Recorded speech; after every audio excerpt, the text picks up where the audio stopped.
은혜로운 가사에 귀한 찬양 불러주신 것 감사합니다. 우리 11시 2부 예배는 우리 호산나 성가대가 오늘부터 성가대 찬양을 다시 시작하는 것으로 아는데, 우리 미카엘 성가대가 일찍부터 일찍이 교회에 오셔서 준비하고 이렇게 섬기시는 이 일을 주님이 기뻐 받으실 줄로 믿습니다. 우리 한번 격려 박수 하겠습니다. 감사합니다.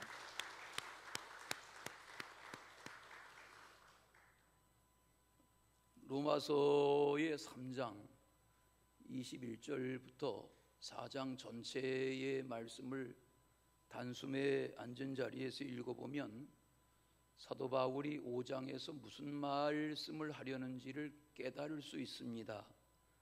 사람은 의인이 아니다 하는 내용이 3장에 소개됩니다. 사람이 죄인이란 말입니다. 로마서 3장에 성경을 보십시오. 23절에 보면 모든 사람이 죄를 범하였음에 하나님의 영광에 이르지 못하더니라고 했습니다. 맞습니다. 한 사람 아담이 범죄하였기 때문에 모든 사람에게 죄가 임한 것이다 하는 것입니다. 뿐만 아니라 죄인은 스스로 의로워질 수가 없습니다. 그러므로 의로워지는 길이 무엇인가? 로마서 4장이 그것을 길게 설명하고 있습니다. 바울은 로마서 4장에서 바울보다 2000년 전, 오늘날 우리보다 4000년 전에 믿음의 사람으로 부름을 받았던 아브라함 이야기를 합니다. 아브라함이 하나님을 믿게 되었을 때에 그것을 하나님이 의로 여기셨다 하는 창세기 15장 6절에 있는 사건을 배경으로 한 말씀을 바울이 이 로마서에서 인용하고 있습니다. 오늘 본문인 로마서 5장은 그러므로 라는 접속사로 시작됩니다. 여기 그러므로라는 말과 더불어서 소개하는 내용은 의롭다함, 칭의에 대한 내용인 것을 알 수 있지요. 우리가 믿음으로 의롭다 하심을 받았다 하는 말은 주신 분이 계시다 하는 말이죠. 우리가 믿음으로 의롭다 하심을 받았다. 여기 의롭다 하심을 받은 것이 은혜입니다. 2절에 보면 은혜라 그렇게 표현했습니다. 은혜입니다. 이 은혜를 입은 자들에게 따르는 상급이 있습니다. 그것이 오늘 함께 나눌 내용입니다. 믿음으로 의롭다 하심을 받은 상태, 이걸 신학교에서는 이렇게 가르쳐 줍니다. 화면에 보여드리는 이 단어입니다. 믿음으로 의롭다 하심을 얻는다. 신학교 교수들은 쉬운 것도 어렵게 설명하는 게 특징이기 때문에 이렇게 설명해 줍니다. 믿음으로 이신, 믿음에 의해서 칭의, 의롭다 여김을 받는다. 이렇게 가르쳐 준, 가르침을 받은 기억이 새롭습니다. 믿음으로 의롭다 하심을 받는다 하는 이 이신 칭의의 상태는 로마서 3장 22절에 근거합니다. 오늘 성경 이야기만을 해도 할 시간이 짧습니다. 잘 정신을 차리시고 로마서 3장 22절 말씀에 보시면 곧 예수 그리스도를 믿음으로 말미암아 모든 누구에게?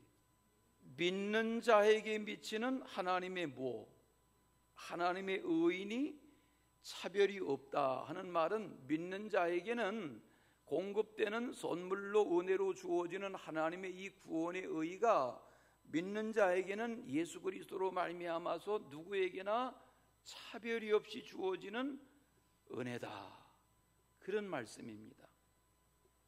이게 기독교의 신비입니다.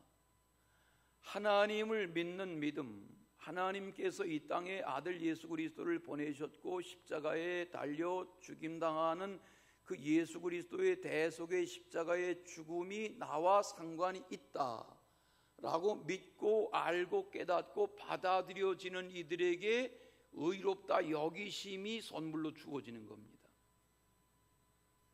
이건 복음의 신비입니다. 기독교의 신비입니다. 제가 늘 이야기하죠. 음식을 먹는데 그게 살이 되고 피가 됩니다. 또 우리가 이렇게 공기를 호흡합니다. 이렇게 음식을 먹고 맑은 공기를 호흡하는데 우리 몸에 맑은 피가 생산되고 우리의 체력을 유지하며 일정한 기간 삽니다. 이게 뭐 과학적인 의학적인 해석이 가능하지만 신비인 것처럼 하나님의 자녀가 되는 십자가의 대속의 은혜를 알고 믿고 살아가는 이게 놀라운 구원의 선물이고 신비입니다. 75살에 하나님이 아브라함을 부르셨습니다. 자녀가 없던 저에게 아들을 약속하셨습니다. 세월이 지나지만 하나님의 약속은 쉽게 이루어지지 않았습니다. 더 다급해진 것은 아내 사라였습니다. 아내 사라는 몸종 하가를 남편 아브라함의 침소에 드리길 원했고, 아브라함은 아내의 요구를 받아들여서 아내의 몸종인 하가를 통해서 이스마엘이라는 아들을 낳았는데, 하나님은 그 이스마엘의 탄생을 옳게 여기지 않으십니다. 다시 세월이 갑니다. 오랜 세월이 가고 나이 100세가 되어서 아브라함 100세, 아내 사라 90세에 낳을 수 없는, 아내의 상태가 자녀를 낳을 수 없는 상태인데 하나님의 전능하심으로 그 아내를 통해서 언약의 아들 이삭을 낳게 하십니다. 그런데 이것을 하나님이 말씀하실 때 불신앙으로 받아들이지 못하던 아브라함이 받아들이는 순간이 왔습니다. 이것이 아브라함이 하나님을 믿음의 일을 저의 의로 여기셨다는 창세기 15장 6절의 사건의 배경과 말씀의 근거입니다. 이 내용은 로마서 4장에서 정리합니다. 로마서 4장 20절부터 22절까지 성경을 보시고 함께 읽겠어요. 믿음이 없어, 로마서 4장 20절 다 같이, 믿음이 없어 하나님의 약속을 의심하지 않고 믿음으로 견고하여져서 하나님께 영광을 돌리며 약속하신 그것을 또한 능히 이루실 줄을 확신하였으니 그러므로 이것이 그에게 의로 여겨졌느니라. 네, 지금 설명드린 내용들이 여기 축약되어 있습니다. 자, 그러면 믿음으로 의롭다 하심을 받는 믿음을 가지고 사는 성도들은 어떻게 살아가야 합니까? 어떤 삶을 누리게 하십니까? 오늘 말씀해 보면 첫째는 하나님과 화평을 누리게 하신다 그랬습니다. 우리 성경에 누리자 그랬지만 누리게 하신다는 말입니다. 믿음으로 의롭다 하심을 받은 성도들에게 주어지는 첫 번째 선물이 뭐냐면 화평을 누리게 하시는 것입니다. 이건 성경을 많이 공부하지 않은 분들에게도 물으면 알 수 있습니다. 예수 믿으면 뭐가 좋습니까? 교회 생활하면 뭐가 좋습니까? 신앙생활하면 뭐가 좋습니까? 이렇게 물으면 예전에 경험할 수 없는 평화가 있습니다. 내 마음에 평안이 있어서 좋습니다. 이렇게 대답하는 이들이 많습니다. 맞습니다. 하나님의 은혜를 알고 말씀을 깨닫기 시작하면 우리의 심령의 마음에 주어지는 첫째 선물이 뭐냐면 마음의 평화, 평강, 평안, 화목, 이게 주어지는 것입니다. 선물로 주어지는 것입니다. 예수를 믿으며 사는데도 늘 마음이 착잡하고 불안하고 초조하고 짜증과 신경질이 머리에 가득하고, 그죠? 무슨 말만 들으면 뚜껑이 열렸다 닫혔다 하고, 이런 것은 아직 한참 덜 된 것입니다. 예수 그리스도를 믿는 믿음, 하나님의 자녀가 된 믿음의 첫 증거는 평화를 누리는 것입니다. 화평하는 것입니다. 여러분 뭐 동창회 잘 안 가시겠지만 저도 동창회 안 다니는데 뭐 보나마나 뻔합니다. 제가 만약에 초등학교 동창들을 만난다, 혹은 무슨 옛날 초중고등학교 때 동창을 만난다 그러면 그 동창들 중에 8, 90%는 아마 팍 썩었을 겁니다. 왜? 8, 90%는 다 술로 담배로 살기 때문에 쩔었습니다. 그 중에 더러 목사인 친구도 있고 장로인 친구도 있는데, 목사인 친구나 장로인 친구나 그래도 나름대로 신앙생활한 친구들은 때깔이 다릅니다. 얼굴빛이 다릅니다.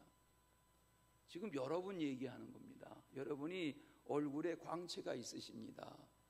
제가 그렇다면 그런 줄 아십시오. 예수를 잘 믿으면 얼굴이 우글쭈글하지 않습니다. 하나님의 평화가 그 마음에 주어집니다. 아멘. 아브라함 링컨이 말했다는 나이 40이 넘어서면 자기 얼굴은 자기가 책임져야 된다는 말은 얼굴 뜯어고쳐야 된다는 말 아닙니다. 비싼 화장품 써야 된다는 말 아닙니다. 화장품 하나도 안 발랐어도, 얼굴에 손대지 않았어도, 칼질 안 했어도 믿음으로 의롭다 하심을 입는 하나님의 평화를 누리며 사는 성도들은 뭘 봐도 다릅니다. 달라야 합니다. 여기 우리 말씀에 화평을 누린다 하는 말씀은 평화라고 번역됐습니다. 공동번역, 새번역 성경에 보면 평화라고 번역되어 있습니다. 또 현대인의 번역 성경에는 화목이라는 단어로 번역되어 있습니다. 헬라어 성경의 에이레네, 히브리 성경의 샬롬이라는 이 말이 평화, 화평 이 말인데, 이 말은 그냥 단순히 분쟁이나 다툼이 없는 상태, 마냥 마음이 편안한 상태, 그것만을 말하는 것이 절대 아닙니다. 잘 들어보십시오. 그러면 하나님과 평화를 누리자, 화평을 누리자는 이게 뭐냐면 하나님 안에서 보상과 회복이 있다는 것입니다. 보상, 회복. 보상이라는 말은 경제 용어죠. 회복이라는 말은 설명하지 않아도 알아들으시겠죠? 자, 그러면 여기서 말하는 화평, 평화라는 말은 죄로 말미암아 하나님과 멀어졌던 인간이 예수 그리스도의 십자가의 대속의 은혜를 덧입고 하나님의 은혜를 덧입는 하나님의 보상, 그게 자녀되는 권세죠.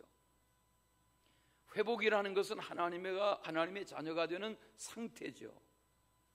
이 보상과 회복의 은혜가 주어지고 그걸 깨닫고 살아가기 때문에 누리는 마음의 평화의 상태, 그걸 계속 누리며 살아가는 그것이 오늘 말씀에서 바울이 가르치려고 하는 강조입니다. 그 화평을 누리자는 것입니다. 그런 면에서 우리 지금 읽은 성경에는 하나님과 더불어 평화를 누리자, 화평을 누리자 그랬는데, 그 누리자라고 하는 표현이 중요한 것입니다. 오늘 말씀해 보십시오. 화평을 누리자, 다 같이 누리자. 그런데 이 누리자라는 표현을 원래 뜻으로 말하면 예전 성경, 오래도록 예전에 보던 성경에는 누리도다 이렇게 번역이 되어 있는데, 누리자라는 표현보다는 누리도다라는 표현이 훨씬 잘된 번역입니다. 왜냐하면 하나님의 화평을 누린다는 게 뭔가라는 것을 권면으로 명령으로 누리자 이렇게 말씀하는 것도 옳지만, 더 정확한 성경의 가르침은 그 평화와 화평을 누리도다라는 말은 현재 진행형으로 그 평화, 화평이라는 상태를 내가 선물로 받아 누리고 결과로 받아 누리고 열매로 받아 누리는 그 상태를 말하기 때문에 이게 소중한 겁니다.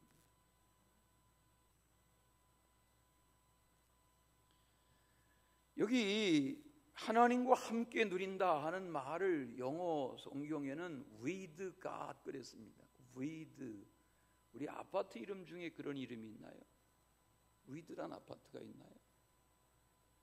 위브구나, 위브. 위브라는.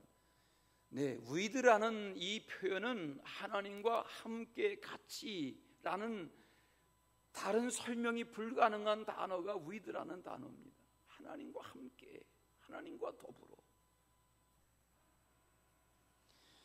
하나님의 상급을 누리지 않은 것입니다. 우리 속담에 뭐 하는 놈 따로 있고 뭐 하는 놈 따로 있다, 그런 속담이 있지요. 그게 무슨 속담이죠? 네, 그 이야기 하려는 거예요. 우리 속담에 버는 놈 따로 있고 쓰는 놈 따로 있다는 속담이 뭐예요? 여러분, 버는 사람은 버는 사람의 수고가 있죠. 그 버는 사람의 수고만큼을 누리지 못하고 정말 버는 사람의 수고를 누리는 사람이 있다니까요. 우리는 뭐냐면, 하나님은 우리의 삶을 완전하게 이룩하신 분이세요. 거기에 놈이라는 표현이 들어가서 그렇긴 하지만, 놈이라는 말은 자라는 말이니까, 무슨 자, 학자, 뭐 이렇게 자라는 말이니까 비하하는 말은 아닙니다. 자, 하나님은 완전한 창조, 우주와 만물과 우리의 삶의 에덴의 완전한 창조를 이루신 분이시고, 하나님의 자녀가 된 우리는 그 하나님 안에서 주어진 화평을 뭐 하는 것이 우리의 몫이냐면, 우리는 누리는 것입니다. 이 누리는 복이 가장 큰 복입니다. 이 누리는 복을 오늘 말씀 2절에서는 은혜다, 그렇게 말한 것입니다. 은혜. 그 은혜를 알아야 신앙생활이 가능합니다. 뭐 교회 좀 다니세요, 주의를 지키세요, 예배 드리세요, 코로나 이제 너무 두려워하지 마세요, 교회 오세요 해도 꼼짝 안 하는 것은 아직 은혜를 몰라서 그렇습니다. 은혜를 몰라서. 지난번 우리 감리사 모임에서 용두동 교회 담임 목사가 감리사신데, 용두동 교회는 아마 한 120년 된 교회죠. 그 교회 초창기 이야기 들었습니다. 교회의 이야기, 지나간 역사 이야기 책에 담긴, 거기에 최아무개라는 교인이 있었는데 큰 용두동 지역의 부자였답니다. 백간집의 부자였는데, 이분이 명문가의 후손인데 예수 영접한 것까지는 좋은데 자손이 없어서 둘째 부인을 맞아가지고 아들을 낳았답니다. 그런데 둘째 부인을 맞이하니 사실을 교회가 치리했습니다. 아들을 못 낳으면 못 낳지, 그래서는 안 된다 하고 교회가 치리하고, 그 치리한 근신이 뭐냐면, 예배당에 2년 동안 출입하지 마라. 초대교회 때 그렇게 근신시켰는데, 이분이 눈이 오나 비가 오나 예배당 창문 옆에서 예배를 드렸다는 겁니다. 매 시간마다. 2년 후에 교회가 그를 풀어주었다.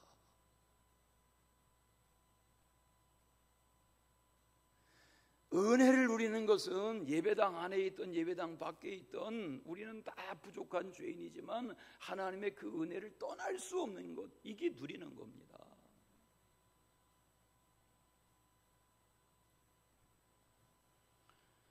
생각해 보세요. 의인은 없나니 하나도 없다. 이게 로마서 3장 10절입니다.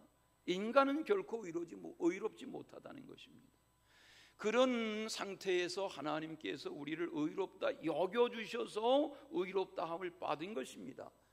하나님의 자녀가 된 것입니다. 그러면 우리는 뭐 하며 살아야 합니까? 하나님의 의롭다 해주신 자녀의 권세를 덧입혀 주신 아버지의 사랑과 은혜와 그 평화의 관계를 누리며 사는 것으로 족합니다. 이게 신앙입니다. 양자됨입니다. 이것이 자녀의 권세입니다. 오늘도 덥겠지만 어제도 더웠습니다. 요즘 건조하기 때문에 더위가 덜 느껴지긴 하지만 어제 참 더웠습니다. 우리가 가장 더운 시간, 오후 2시가 가장 더운 시간인데 하필 그 시간을 정하다 보니까 더운 시간에 전도 현장에 나서는데, 어제도 구파발역에 거기 성당 앞에서 1시간 전도하는데 굉장히 더웠습니다. 그늘에는 좀 시원한 바람이 불었지만 더웠습니다. 그런데 토요일날, 화창한 이 6월의 토요일날 젊은 엄마 아빠들이 모처럼 자녀들을 데리고 뭐 어디 가고 오고 하는 그런 일행들을 많이 만났습니다. 어느 가정은 하나, 둘, 셋, 딸만 셋을 안고 업고 때리고 그러고 나들이 하는 가정도 보았습니다. 어느 가정의 젊은 아빠는 양쪽 손에 두 어린 아들의 손을 꼭 잡은 모습을 보았습니다. 분주하게 월화수목금 지내던 아빠가 토요일날 가정에서 야, 우리 어디 가자 하고 이 어린 아들들의 두 손을 잡고 나서는 이 두 아들들에게 있어서의 아빠라는 존재는 저들의 전부입니다. 저는 그 광경을 보면서 저 나이에 만약에 아빠가 없다면 하는 생각을 잠깐 했습니다. 아빠가 없다면. 오늘 성경이 말하는 것은 그것입니다. 하나님이 나의 아빠 아버지가 되셔서 회복시켜 주신 평화의 관계를, 화목의 관계를 아빠의 두 손을 잡듯, 아빠의 두 손에 붙잡히듯 즐거워하며 기뻐하며 그 평화의 관계를 누리는 것, 이게 성도입니다. 이게 우리의 신앙입니다. 오늘 말씀이 주는 교훈은 그것입니다. 믿음으로 의롭다 하심을 받은 성도는 죄사함을 받고 하나님의 자녀가 되는 권세를 누려야 되는 것입니다. 아버지의 자녀가 된 권세. 오늘 말씀을 다 일일이 다 접할 시간이 없는데 로마서 4장에 보면 6절에서 9절까지의 말씀을 이것을 깨닫고 누리는 것이 복이다 그랬어요. 로마서 4장 6절에서 9절에 보면 복이라는 단어가 4번 나와요. 복 그랬어요. 그러면 뭐가 복이냐? 로마서 4장 6절에 보시면 하나님께 의로 여기심을 받는 사람이 복이라는 거예요. 거기 말씀 인용한 것에 보면 불법의 사함을 받고 죄가 가려짐을 믿는 사람, 받는 사람이 복이라는 거예요. 주께서 그 죄를 인정하지 아니하는 사람, 그 사람이 복 있는 사람이라는 거예요. 6절, 9절 말씀에도 이 복은 할례자냐 무할례자냐의 문제를 뛰어넘는 복이라는 거예요. 누구에게나 임하는 복이라는 거예요. 이 엄청난 복을 하나님의 화평으로, 평화로 누리라는 거예요. 누리며 살라. 아멘. 주는 평화 막힌 담을 홀로 하셨네라는 찬양이 있지요. 주는 평화, 주님이 막힌 담을 하시는 거예요. 지금 우리가 용어로만 기억하던 한때 조용한 것 같던 이 열방이 지금 전쟁이 한구퉁에서 벌어지니까 그 전쟁으로 인해서 상대 국가뿐만 아니라 구라파의 경제, 미국의 경제, 세계의 경제, 우리나라의 경제가 지금 다 영향을 받잖아요. 평화가 깨어지는 것은 무서운 것입니다. 그 후유증을 설명할 수 없는 것입니다.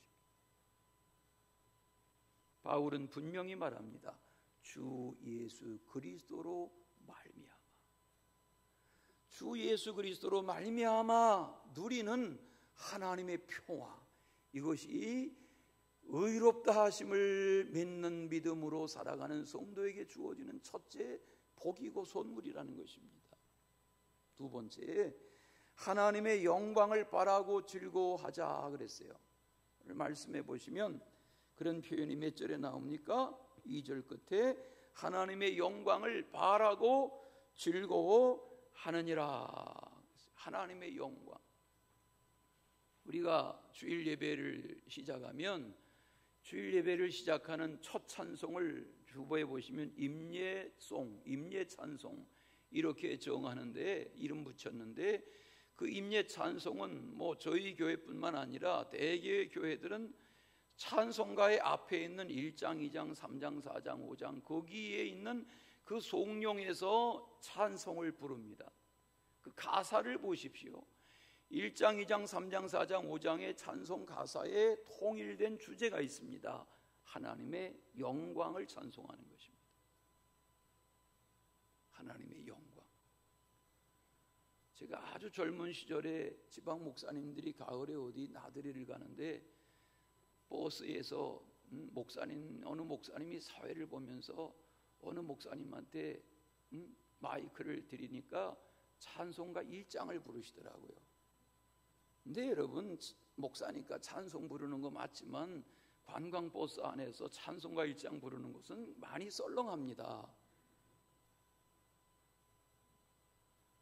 아니, 다 목사인데 자기만 믿음 좋습니까? 자기만 일장 물러서 되겠습니까? 그러나 1, 2, 3장, 5장의 내용은 보면 다 하나님의 영광을 찬양하는 것입니다. 그러면 성도인 우리는 어떻게 살아야 되냐? 하나님의 이 영광을 말씀대로 바라고 즐거워하며 사는 것입니다. 이게 신앙입니다. 5장 3절에 보세요. 하나님의 영광, 이런 표현이 나왔어요. 죄인된 인간이 어떻게 하나님의 영광을 노래하고 말하고 높일 수가 있어요? 이건 회복의 관계가 아니면 불가능한 거지요. 우리가 예수 그리스도의 제자 중에 베드로를 압니다. 베드로는 허물투성이죠. 그런 베드로의 나중은 존귀해졌습니다. 성령의 충만함을 받습니다. 위대한 복음 전도자가 됩니다. 사도행전의 전반부에 베드로의 이야기로 그의 사역에 대한 내용으로 꽉 들어차 있습니다. 베드로의 나중은 어떻게 되었습니까? 베드로가 제자로 부름받는 것이 첫 영광이라면 그의 우여곡절을 거쳐서 다듬어진 믿음의 사람으로서의 성령 충만한 사도로서의 나중 영광은 처음 영광과 비교할 수 없는 것입니다. 예수님의 어머니 마리아가 나사렛에 정착해서 요셉과 가정을 이루고 낳은 여러 아들들 중에 야고보라는 아들과 유다라는 아들이 있지요. 그 두 아들이 성경을 썼고 야고보의 기록은 야고보서로, 유다의 기록은 유다서로 우리 신약 성경에 읽혀지죠. 여러분, 야고보나 유다가 누린 하나님의 영광이 무엇입니까? 맏형이 예수님이기 때문입니까? 어머니가 저들을 훌륭하게 키웠기 때문입니까? 무엇 때문입니까? 물론 형님을 예수 그리스도로 모신 영광도 있고 하나님의 아들을 낳아 키운 어머니 마리아를 통한 아버지 요셉을 통한 그런 하나님의 가정으로서의 가르침이 없지 않았겠지만 야고보와 유다의 누리는 하나님의 영광이 무엇입니까? 저들은 예수 그리스도로 인한 하나님의 영광을 알았습니다. 보았습니다. 그리고 누리고 있습니다. 그 영광의 누림이 야고보는 나중에 예루살렘 교회의 담임 목사와 같은 그런 역할을 했습니다. 유다도 위대한 복음의 전도자가 됐습니다. 혈육입니까? 무엇입니까? 하나님의 영광을 알고 누리고 기뻐하고 즐거워하는 것은 우리 각 사람에게 주시는 혜택입니다.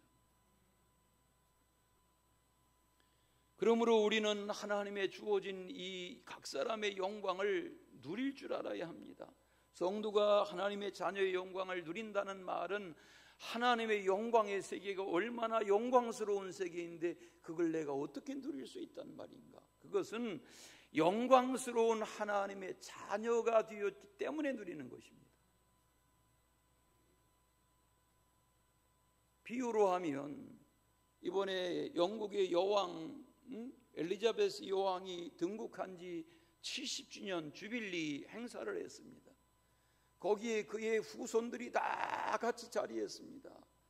거기 할머니, 증조 할머니 곁에서 어린 손자들, 나이가 어린 손자들이 재롱을 피웁니다. 그 영광스러운 자리에서 그 어린 손자들이 누리는 영광이 무엇입니까? 자기의 한참 조상인 90대가 넘은 70년 여왕으로 등극하여 건재한 그 고조 할머니의 영광을 누리는 것입니다. 증조 할머니 영광을. 우리는 하나님 아버지의 영광을 누리는 자입니다. 어떤 형편에 있을지라도 주님이 말씀하세요. 여기 5절 말씀해 보시면 본문 5절에 우리에게 주신 성령으로 말미암아 하나님의 사랑이 우리 마음에 부은 바 되었다고 말합니다. 성령으로 말미암아. 우리가 지난주에 성령 강림주일을 지냈지요. 그 성령으로 말미암아 하나님의 뭐가? 5절 하나님의 뭐가? 하나님의 뭐가? 네, 오늘 말씀 같은 설교를 교리적인 설교를 하기 때문에 다른 이야기 별로 할 시간이 없기 때문에 딱딱할 수 있지만 잘 알아들으실 수 있어야 돼요. 그래야 돼요. 아멘. 어제 유파발역 전도하는데 60대 후반 70대 초반 남자 어른들 4사람이 탁자를 놓고 전도해요. 그래서 뭐나 보니까 이 신천지에서 나와가지고요. 그래서 제가 말 걸어봤어요. 그 중에 한 사람은 자기는 여기도 순복음교회 장로 출신이라는 거예요. 그래서 제가 화가 나가지고 말했어요. 도대체 화는 다스렸지만 당신이 세계적인 교회 장로였다는데 어떻게 해서 신천지에 들어갔냐. 신천지에는 진리가 있다는 거예요. 더 연락에 만들잖아요.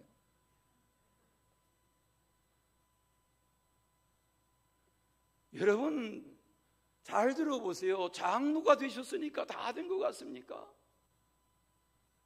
권사로 30년 지내셨으니까 다 된 것 같습니까? 왜 신천지에, 왜 하나님의 교회에 빨려 들어갑니까? 우리의 교회에, 우리의 강단에 복음이 없습니까? 진리가 없습니까? 왜 잘못되는 것입니까? 심각한 문제입니다. 왜 이렇게 돼가고 있나 세상.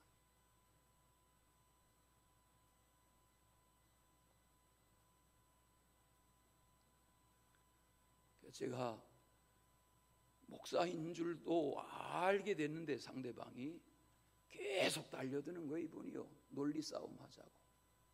그래서 제가 아무리 나에게 그래도 나는 움직이지 않으니까 어리석은 줄이나 알고 돌이키세요. 제가 그러고 전도했어요. 어리석은 줄이나 알고 돌이키세요.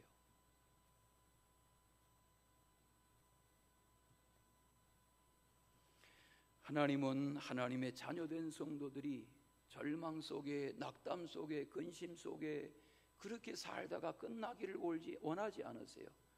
너희가 세상에서 환난을 당하나 담대하라, 내가 세상을 이겼노라. 환난을 당한다는 거예요. 환난이 있지요. 여러분 오늘 다 편안하셔서 교회 나오신 거 아니잖아요. 환난이 있지요. 주일 아침이라도 응급실 실려갈 수 있지요. 주일을 맞았지만 전혀 마음의 평화나 기쁨이 없는 인생도 있지요. 그런 가정도 있지요. 그날이 그날인 답답한 인생도 많지요. 그러나 우리는 예배합니다. 왜? 이 예배는 우리에게 다른 보상과 회복의 시간이기 때문에 그렇습니다. 384장 마귀들과 싸울지라라는 찬송가를 아시죠? 그 찬송가의 후렴이 무엇입니까? 영광 영광이라고 찬송합니다. 영광 영광 할렐루야라는 찬양을 계속 반복하는 것이 그 찬송가의 후렴입니다. 우리는 하나님의 자녀의 영광을 누리는 것입니다. 그리고 그 영광을 기뻐하고 즐거워할 줄 알아야 합니다. 아멘. 지난주 계속 우리가 이 찬양을 했는데 내는 주의 영광을 보내라는 찬양의 가사를 주목해 보십시오. 내는 주의 영광을 보내. 우리 가운데 계신 주님, 그 빛난 영광 온 하늘 덮고 그 찬송 온 땅 가득해.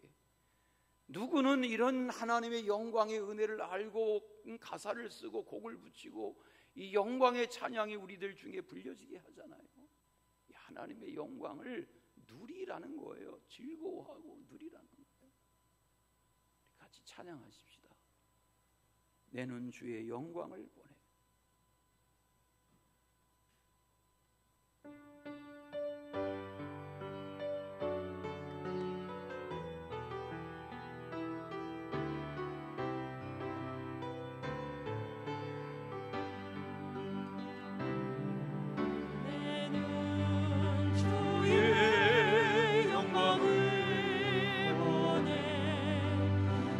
우리 가운데 계신 주님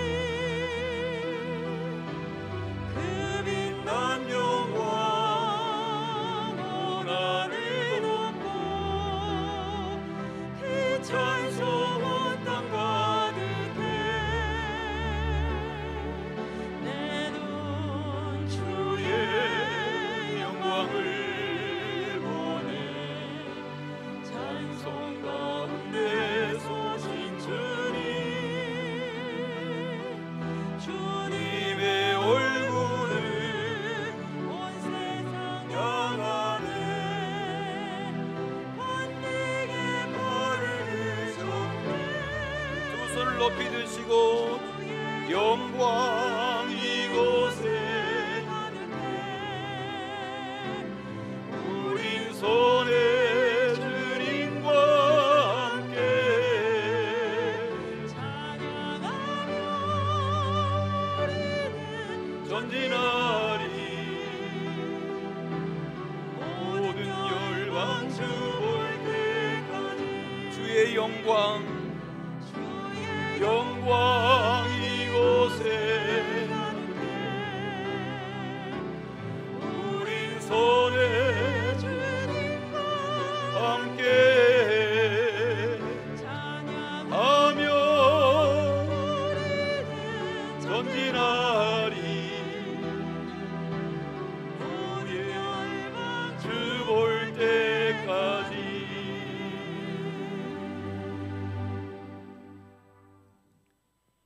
주의 영광을 누리고 바라보고 소망하고 즐거워하고 어떤 형편에 있을지라도 그런 주인공이 우리 각 사람이 되시기를 축원합니다. 마지막은 소망을 이루자 그랬어요. 체질과 건강 상태에 따라서 다를 수 있지만 사람은 40일 동안 음식을 먹지 않고도 버틸 수 있다고 그럽니다. 또 사람에 따라 다르긴 하지만 사람이 3일 정도는 물을 마시지 않고도 버틸 수 있다고 그럽니다. 물론 개인차가 있겠지만 8분 동안 숨을 쉬지 않고도 죽지 않는 사람도 있다고 그럽니다. 그러나 대개의 사람들은 3, 4분 정도 공기가 산소가 주입되지 않으면 죽습니다. 그러나 사람은 소망을 잃으면 한순간도 살 수가 없습니다. 소망이 없이는 한순간도 살 수가 없습니다. 단테의 신곡의 지옥편에 단테는 그렇게 썼습니다. 이 문에 들어가는 자 소망을 버려라. 그 말은 신학적으로 철학적으로 지옥이라는 세계는 뭐냐면 절망하는 자의 세계가 지옥이라는 겁니다. 산다는 것은 소망을 갖는 것입니다. 그게 무슨 건강의 회복에 대한 소망이든 가난의 극복에 대한 소망이든 공의로운 세상이 다가오기를 바라고 이 거짓된 세상, 불의한 세상, 이 악한 세상이 하나님의 선한 통치와 하나님의 공의의 다스림과 하나님의 진리가 상식이 되는 세상이 도래하기를 바라는 소망이든 어떤 소망이든 소망은 소망입니다. 그게 개인의 소망이든 민족적인 소망이든 시대적인 소망이든 소망을 갖는다는 것은 너무나 소중한 것입니다.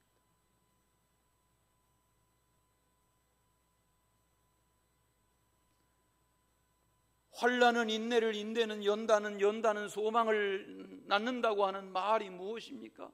환난은 인내를. 제가 늘 이야기하죠. 저는 중학교 때 소목이다가 이 말씀을 외웠거든요. 그렇지만 내용은 모르겠더라고요. 아니 중학교 아이가 뭘 합니까?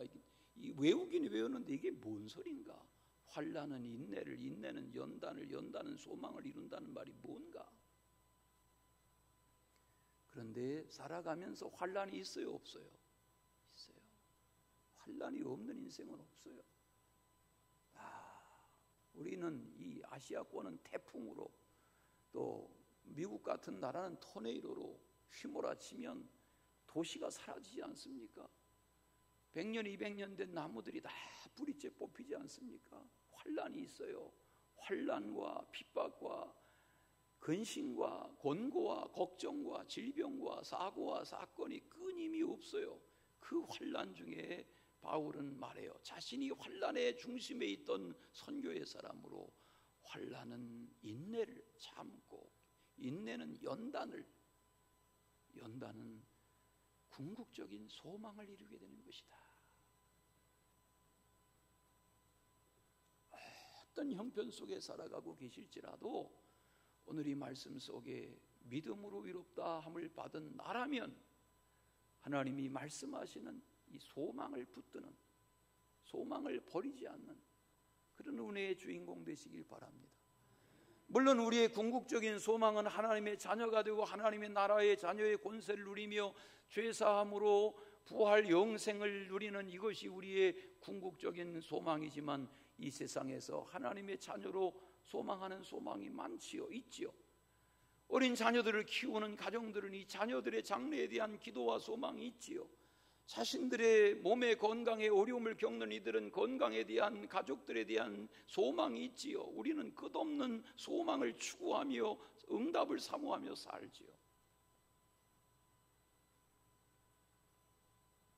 디모데전서에 보면 6장 17절 말씀에 오직 우리에게 모든 것을 후히 주사 누리게 하시는 하나님께 소망을 두라 그랬는데, 그 앞부분에 보면 부한 자들에게 명한다, 높은 데 마음을 두지 말고, 이렇게 말했어요.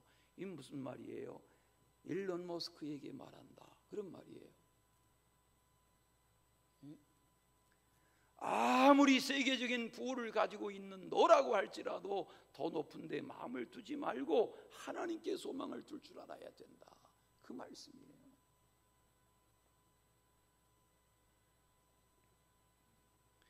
그러므로 믿음으로 의롭다 하심을 받은 성도들은 하나님과 화평을 누리고 하나님의 영광을 즐거워할 뿐만 아니라 하나님 안에서 소망을 가지고 살아갈 줄 알아야 합니다. 소망, 이 몸의 소망 무엇인가? 우리 주 예수뿐일세. 그냥 입으로만 찬송하지 마시고 우리의 소망이 흔들리지 않는 분명한, 다 각자의 소망이 다르지만 그 소망 말고 우리 완전하고 영원한 소망, 그런 은혜가 있으시기를 축원합니다. 그 은혜는 말미암아의 은혜이고 말미암아의 복입니다. 오늘 성경 5장을 보십시오. 1절 주 예수 그리스도로 말미암아, 2절 그로 말미암아, 5절 우리에게 주신 성령으로 말미암아, 9절 그의 피로 말미암아, 18절 한 의로운 행위로 말미암아. 오늘 이 5장 말씀에서 계속 말미암아 말미암아 말미암아 말미암아라고 말하는 이 말미암아라는 이 말미암아의 복, 말미암아의 은혜를 깨닫고 보면 신앙생활은 뭐냐? 말미암아입니다. 예수님으로 말미암아, 그 은혜로 말미암아, 그 구원으로 말미암아, 그 피로 말미암아, 그 성령으로 말미암아, 우리는 말미암아의 은혜를 누리는 것입니다. 우리 말 맞죠? 다 같이 말미암아. 네, 우리가 일상 중에 말미암아라는 말 잘 안 쓰는데 성경에는 말미암아라는 표현이 계속되고 있습니다. 신앙생활이 뭐예요? 말미암아의 은혜, 말미암아. 이렇게 일부 예배하고 가실 텐데, 우리 금요일 기도회 한 달에 한 번 하는데 이번 금요일에 우리 다 모여서 기도하십시다. 농촌교회가 지금 비 오기를 기도하는 것처럼 비 오기를 기도하십시다. 엘리야 때 3년 6개월 비가 오지 않던 땅에 비 오기를 기도하는 것처럼 비 오기를 기도하고 전쟁 멈추기를 기도하고 하나님의 뜻을 기도하고, 우리 주일 예배도 좋지만 우리 금요일에 모여서 우리 기도하십시다. 아멘을 한 두세 분밖에 안 하시는데 모여서 기도하십시다. 이번 금요일에 다른 약속 잡지 마시고요. 세계에서 가장 위대하게 불려지는 찬송 중에 하나가 481장입니다. 찾아보세요. 저는 이 찬송을 그렇게 즐겨 부른 적이 별로 없고 우리 교회도 회중 찬송으로 예배 시간에 부른 적이 거의 없는데, 한 6개월 전에 이 481장 찬송의 배경에 대한 내용을 우연히 접하면서 이 찬송을 소개해야지 하면서 또 세월이 지났습니다. 481장 찬송, 때좀으로서 날이 어두니라는 그런 찬송가죠. 거기 보면 이 찬송가가 얼마나 세상적으로도 알려진 찬송이냐면, 영국의 FA라는 그 축구 대전이 있지요. 프리미어리그 축구 대전. 이 어마어마한 스타디움에 10만 명이 운집한 거기에서 개회식 노래가 이 찬송가라니까요. 인도 사람들은 기독교인이 아닌데도, 힌두교도가 인도 사람들인데도 국경일에 이 찬송가를 부른다니까요. 런던 올림픽 때 개회식에 부른 노래가 이 찬송가라니까요. 여러분 믿어지십니까? 세상적으로 1분만 들려주세요. 여기 FA 개막식 영국 축구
어떠세요? 왜 부를까요? 찬송의 가사가 뭔가요?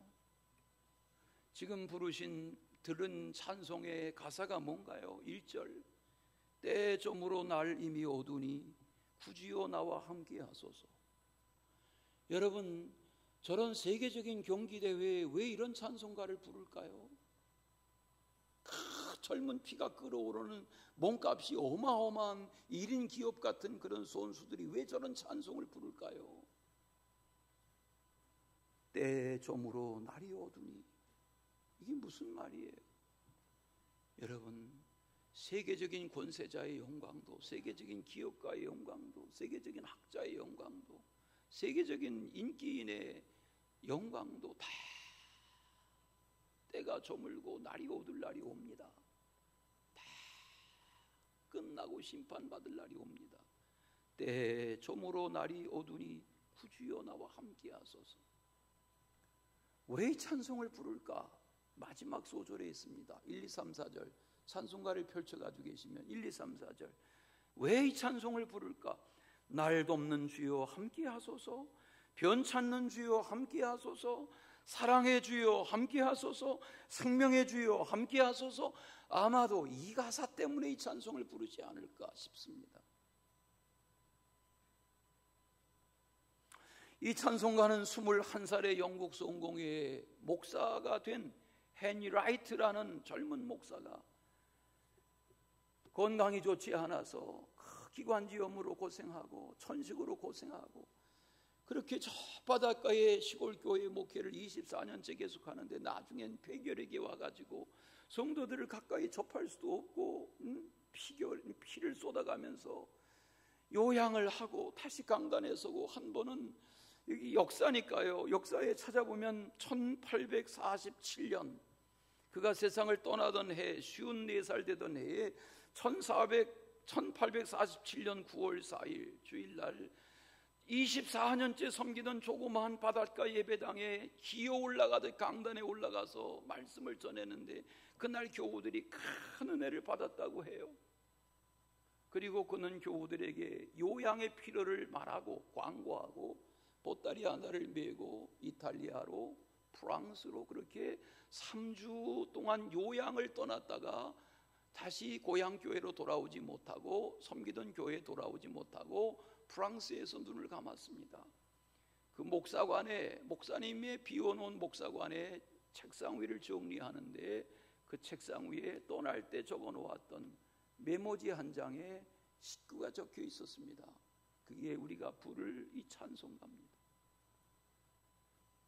14년 세월이 지난 후에 오르간 주자이고 작곡가였던 한 분이 윌리엄 뭉크라는 작곡가가 거기에 곡을 붙여서 만든 찬송가가 오늘날 이렇게 쓰임받고 불려지고 있습니다. 세상 사람들에게까지도 소망을 가지고 승리하는 나날 되시기를 축원합니다. 사랑의 주 하나님 아버지,